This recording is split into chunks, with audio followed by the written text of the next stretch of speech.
On today's show, we give you a detailed guide on Simvibe.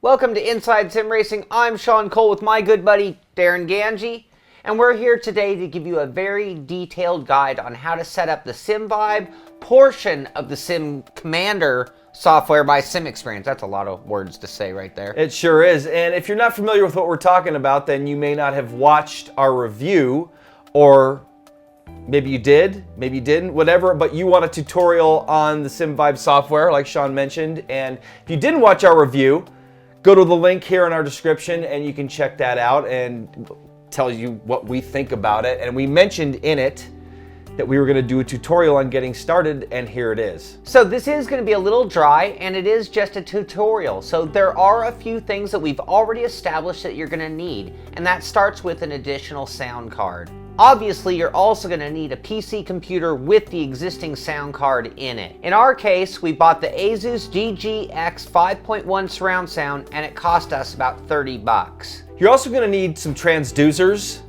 Simvibe will control up to 8 different transducers, and each one needs its own amplifier or its own channel on a multi-channel amplifier. And then you're going to need the Simvibe software that we had mentioned, and that goes by the name of Sim Commander, actually, is the whole software package.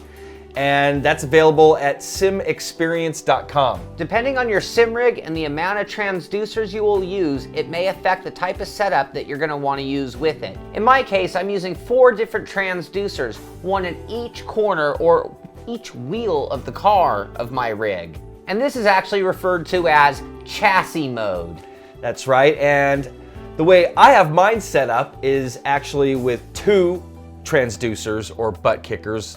One of my transducers is actually a K-Woon, and it's like a puck, but you can get Aura shakers, anything that's basically a silent subwoofer to accomplish this. And then I have a butt kicker that's set up at my pedals. So I'm in what's called extensions mode. So basically I'm in a seat extension and a pedal extension. Exactly.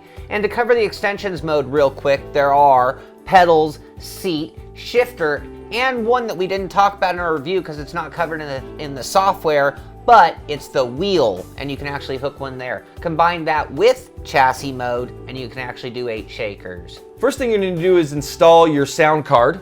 That we purchased a PCI Express version.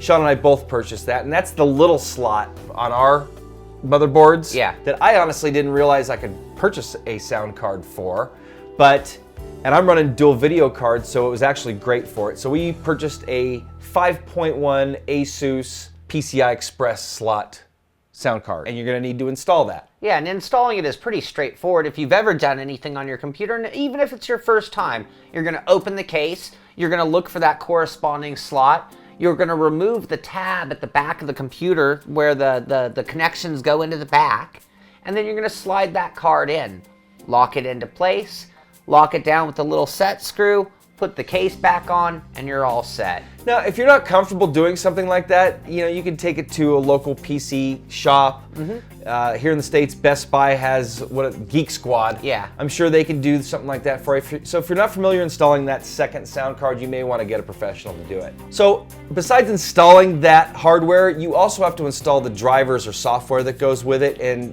99.9% chance you got a disc that came with it. So you're gonna need to install the drivers, get that thing all set up, and then you're also going to have to decide which sound card is going to handle what. So now you have your onboard sound, or a sound card that you already had, and this new sound card. So basically you have 2 sound sources on your PC. One's going to handle your sound, and one's going to handle Simvibe. And whatever one you use, now we've got them set up differently. I'm using the new sound card for Simvibe. You're using your onboard sound for Simvibe. Correct. Reason why I'm doing that is because I'm using just the single digital output on my sound card, and that Asus card only has analog outputs. So I'm using the analog outputs for the Simvibe. Right. And my digital outputs on my motherboard or onboard sound to power my sound. Now the next step comes in plugging in the amplifiers, and in my case we mentioned I'm using 4 butt kickers. This could be one multi-channel amp, kind of doesn't matter. But in my case, the front butt kickers are firing the front and left shakers of my system, and they're being plugged into the green channel of the sound card. I'm using a mini jack to RCA cable, and the red plug goes on the right front amp, and the white plug goes onto the left front amp. On the rear end, I'm plugging the mini jack into the black channel of the sound card, and again, with the red plug going to the right rear amp and the white plug going to the left rear amp. And now I'm doing the same as Sean, except for I'm running extensions mode, and I'm only coming out of the green jack. And so I'm using the left and right channels. And this is where I ran into a little hiccup initially. If you're only running one channel, one of those channels is the stock extension mode, and that is seat. Pedals is not set up. So you need to figure out which channel that Simvibe is telling your amplifier, because I didn't think extensions was working because I was only running 1 amp to start with. And it was just because I was using the wrong side of that RCA plug. So one goes to seat, one goes to pedals. Once I got it figured out, I mapped everything for seat on that channel, everything for pedals on the other channel. Okay, so that's everything to do with the basic setup, hardware, and a little bit of driver setup. Yeah, I think one thing we should mention is when you're mounting any shaker, that thing better be locked down there pretty well. Yep. I mean, use hardware that's not going to come loose, and the firmer you have it mounted, the more it's going to transmit that energy. Yep. So that does take us to getting the software in order, and it starts off with a few things in Windows control panel, starting with the sound options. Highlight the speakers for the Simvibe. In my case, it's the onboard sound card that is labeled Realtek High Definition Audio. Right-click on that selection, and then click Configure Speakers. Select Quadraphonic, and you will see a typical 4-speaker setup.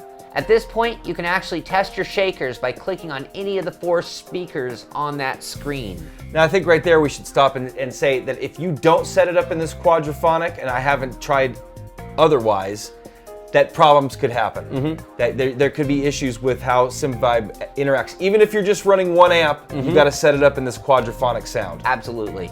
At this point, you can actually test your shakers by clicking any of the 4 speakers on that screen. With some amplifier and transducer combinations, the signal may be a little bit weak since the Windows tester sends high frequencies. Simvibe provides a tester that sends low frequencies for more optimal testing once we're within that software. Only in chassis mode though. And at this point, you might also want to make sure that you have the Windows volume turned up all the way as well. Yep. Now, backing up a little bit, you need to install the Simvibe software. Sean just mentioned you're able to test the different, the effects. You can test each transducer. So you can get that at simexperience.com and run the setup file and then enter your license code when prompted to do so. Then when asked what simulator type, select Motionless Cockpit. Then select the mode you are running, and in our case, Sean's running chassis mode and I'm running extensions mode. Then finally select your sound card that drives your shakers. And in Sean's case, it's the Realtek speakers, and in mine, it's the Asus sound card. When finishing the setup wizard, Sim Commander will find any titles that you have on your system, and you'll be ready to go with those. Just like that. Well, you got to do some tweaking, but yeah, you'll be pretty much ready to go. And I think they all have to be in their default locations as well. Yes. So that's going to pretty much do it for getting things set up. I mean, from here it gets into the real fine-tuning elements, and we're going to go into great detail on all of that. But first, we're going to take a quick break.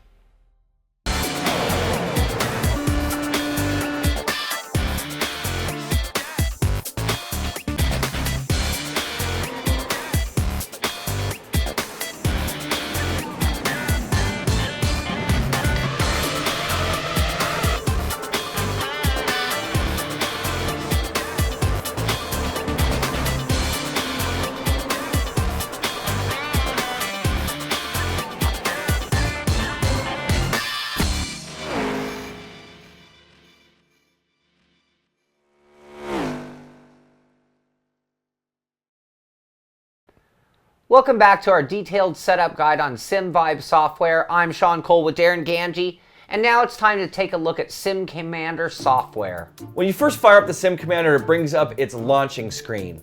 You'll see icons for any games that were detected by the software here. One thing to keep in mind is that Sim Commander will actually control a full motion sim and can also operate a touchpad display. So, needless to say, there are many features within the Sim Commander software, but we're only going to use or focus on Simvibe. Now, if you look at the bottom right-hand side of the screen, you will see a button called Control Center. Click that. Now we are at the heart of the Sim Commander software. You will see your games listed on the left column. At the top of the screen, you will see two different tabs, with one of them being called Settings. Go there. If you look down, there's a section called Sim Device Manager. Click on that and it will open up a new control window. This is the area that you can make changes from extensions or chassis mode. And you can also do both modes simultaneously if desired. Once again, you can confirm the operation of your shakers by clicking on any of the corresponding speakers on the screen when in chassis mode. You can also change the sound card here if needed. Now let's go back to the top of the screen and to a tab called Manage Sim Setups. On the right-hand side of that screen, you will see 5 lower tabs. The middle one, called Output Mixer, is the other area of the software that we will make adjustments. This is where you can add or subtract the game signals that are being used by Sim Commander. You can also independently adjust each effect's volume and frequencies. Now that's actually what I ended up doing. I turned down all of my volume and I went for one effect at a time, because if you have all of the effects that you're trying to figure out what they're all doing at the same time, you're not going to be able to tell what's doing what. And you're really trying to tune each one independently. So again, get that engine noise on its own. Yep. Play with it, and then turn it off and go to a different effect and tune it, and then bring them all back together again. Yep. Now there are a bunch of different effects that you can either add or subtract from your profile. Those effects are engine vibration, impacts, road bumps, road texture, gear shift, gear grinding, front and rear suspension texture, and front and rear suspension bumps. There's also vertical bumps, vertical texture, and wheel slip. Now I found it easiest to make these adjustments while in the game. So actually get in the car and Alt-Tab back to Sim Commander to make those fine-tuning adjustments. Yep.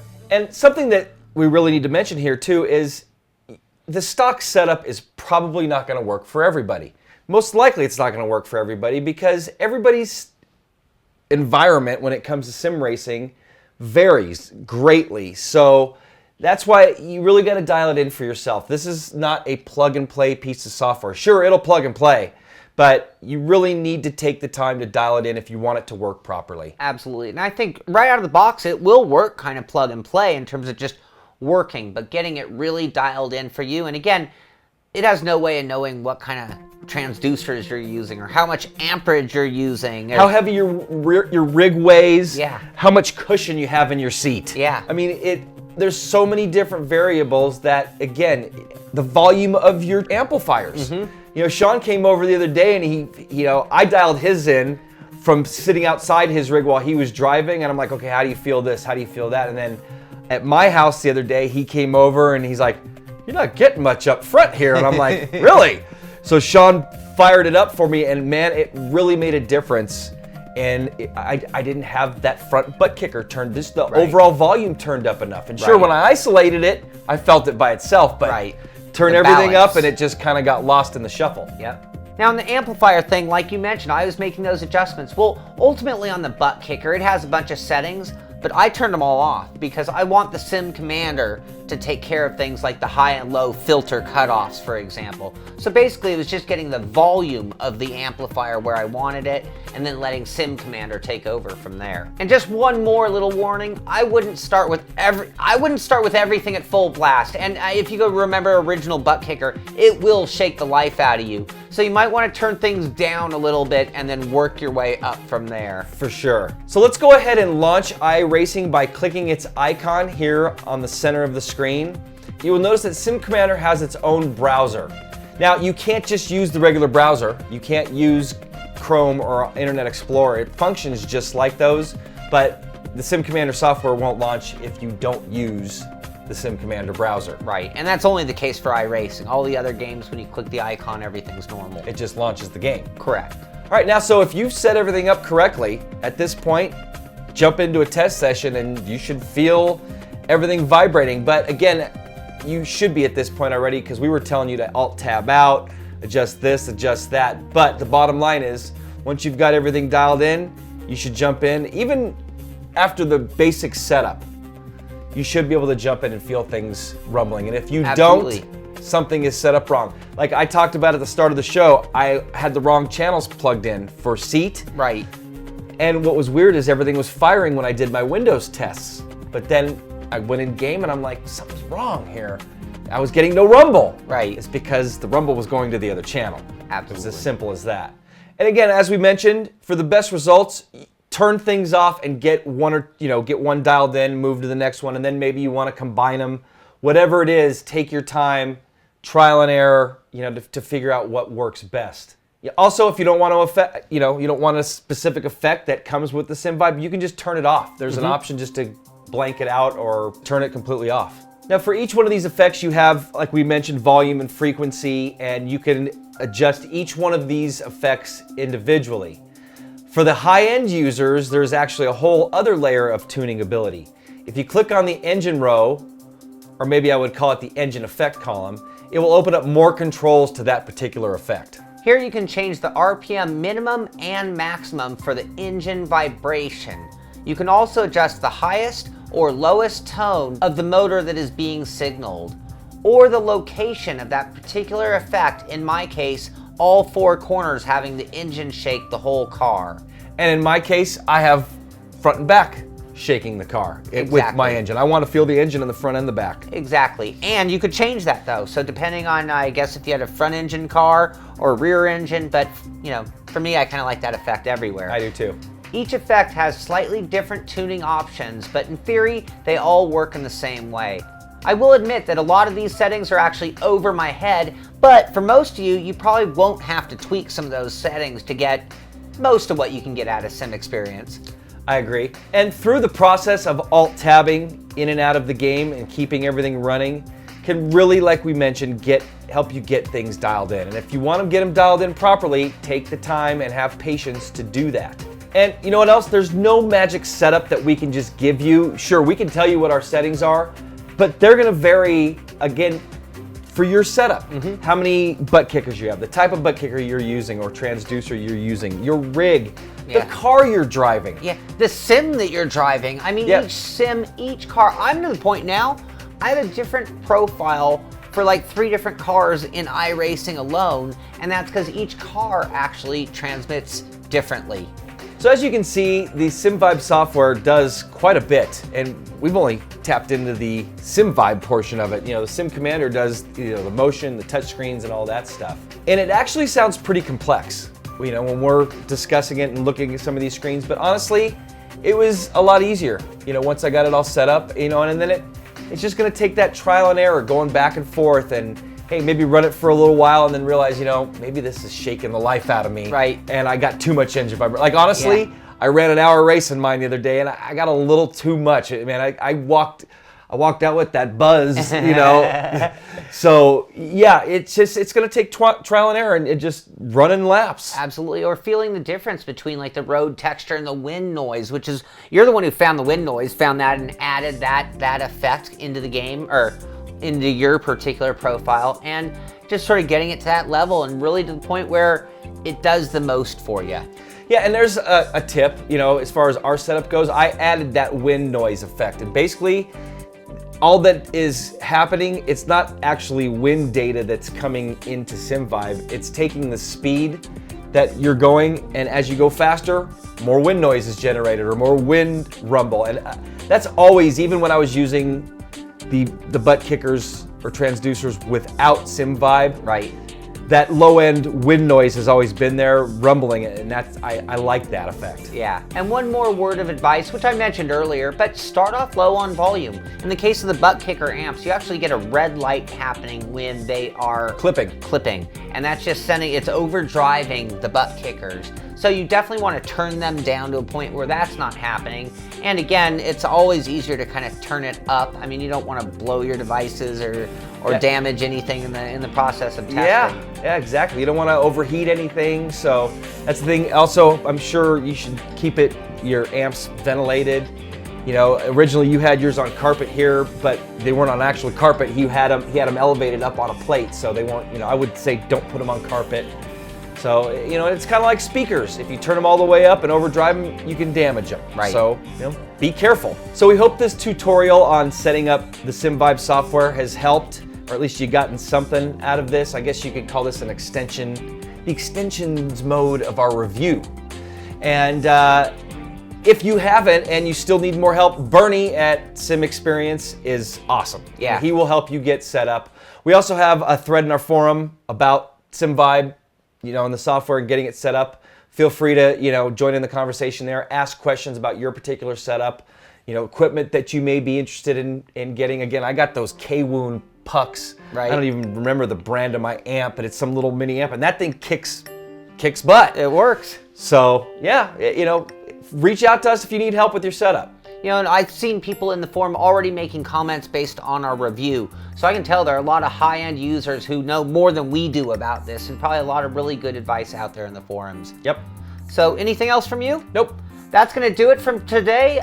Like us on Facebook. Actually, I do have one thing to say. If you haven't got this yet and you were interested in it and you haven't seen a review, go watch a review. But another must-have sim racing tool or gadget, whatever you want to call it. 10 out of 10. Best thing I could have ever done to my butt kicker or any tactile transducer. If you have, you got to get the software if you have the transducers. It's a must-have. So that is going to do it. That's going to wrap it up. Like us on Facebook. Follow us on Twitter. I'm Sean Cole for Darren Ganji. We'll see you on the track.